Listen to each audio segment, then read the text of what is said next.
नमस्कार किसान भाइयों, आज हम बात करेंगे डीएपी एनपीके में क्या अंतर है। और इस समय बुवाई चल रही है। जैसे कि गेहूं की बुवाई चालू हो गई है। उसके अलावा किसान कुछ हमारे आलू बो रहे हैं और सरसों भी कुछ किसान अभी बो रहे हैं। तो बुवाई के समय जैसे जो दो फर्टिलाइज़र बहुत फेमस हैं किसानों के, डीएपी एनपीके। और किसानों को कौन से मतलब उर्वरक का दोनों में से प्रयोग करना चाहिए अच्छा रहता है, और दोनों के में अंतर की बात करेंगे। जो न्यूट्रिएंट स्टेटस है उसके बारे में बात करेंगे। कौन सा तत्व किस में पाया जाता है, किसमें कितने प्रतिशत मात्रा में पाया जाता है। तो पहले नंबर हम डीएपी की बात कर लेते हैं। डीएपी में नाइट्रोजन कंटेंट की बात की जाए, 18% नाइट्रोजन और 46% फास्फोरस पाया जाता है। और इसमें केवल दो ही तत्व पाए जाते हैं। और जैसे कि एनपीके में बात की जाए, एनपीके में आपको कई ग्रेड में एनपीके का फर्टिलाइज़र आता है, जैसे कि 12 32 16। और उसके अलावा 19 19 करके एक मतलब ग्रेड आता है एनपीके का, जिसमें 19 नाइट्रोजन, 19 फास्फोरस, 19 पोटास।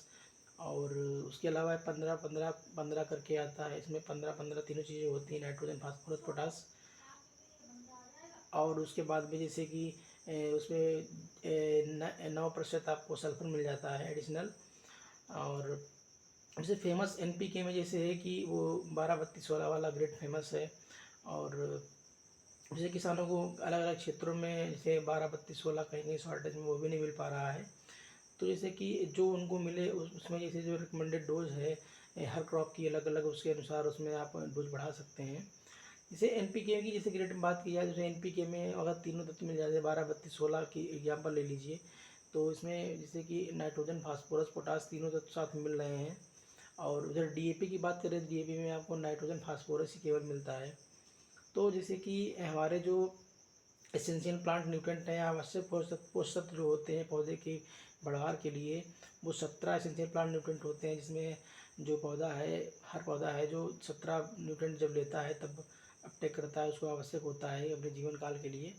तो 17 में से जैसे जो तीन प्राइमरी जो न्यूट्रिएंट हैं, प्राइमरी न्यूट्रिएंट जैसे जो बृहद पोषक तत्व होते हैं, जिसमें नाइट्रोजन, फास्फोरस, पोटास जो होते हैं, आपको जैसे एनपीके वाले मतलब फर्टिलाइज़र से आपको मिल जाएंगे। लेकिन डीएपी में आपको नाइट्रोजन, फास्फोरस मिलेगा, लेकिन पोटास नहीं मिल पाता है।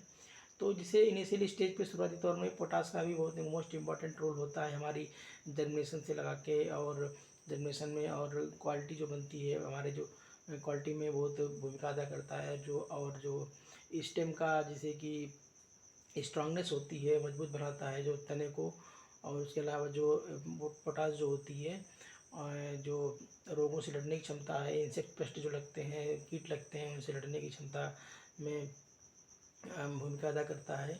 और ये क्वालिटी न्यूट्रिएंट के नाम से भी जाना जाता है। तो आपको ये पोटास जो है आपको डीएपी में नहीं मिलेगा, एनपीके में मिल जाएगा। और जैसे नाइट्रोजन, फास्फोरस, पोटास तीनों मिल जाते हैं, तो बहुत ही अच्छी बात है। तो हमारे किसानों से रिक्वेस्ट ये है कि जैसे आजकल देख रहे हैं किसानों के मतलब दिमाग में ये चीज़ रहती है कि डीएपी बहुत मतलब पसंद करता है, डीएपी को ज़रूर डालता है खेतों में। और कहीं से ले आएगा, डीएपी महंगी ले आएगा, लेकिन एनपीके सस्ता नहीं लेता है।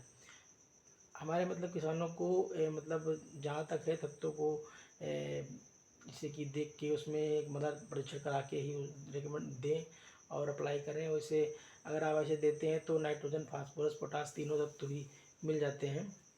तो एनपीके का प्रयोग करें अगर डीएपी नहीं मिल पा रही है तो। अगर डीएपी प्रयोग करते हैं तो पोटास आप एडिशनल उसमें दीजिए। तो किसान भाइयों, जैसे कि बुवाई के समय आप इस तरीके से अरेंजमेंट करिए। और यदि आपको को हमारे वीडियो अच्छे लगते हों तो लोगों और किसानों के पास शेयर कीजिए। और हमारे जैसे चैनल को सब्सक्राइब कीजिए, जिससे कि आपको जो वीडियो मैं डालूँ आपको पहले मिले। और हम कृषि संबंधित जानकारी आपको समय समय समय पर देता रहूँगा आगे। और आज के लिए इतना ही। नमस्कार किसान भाइयों।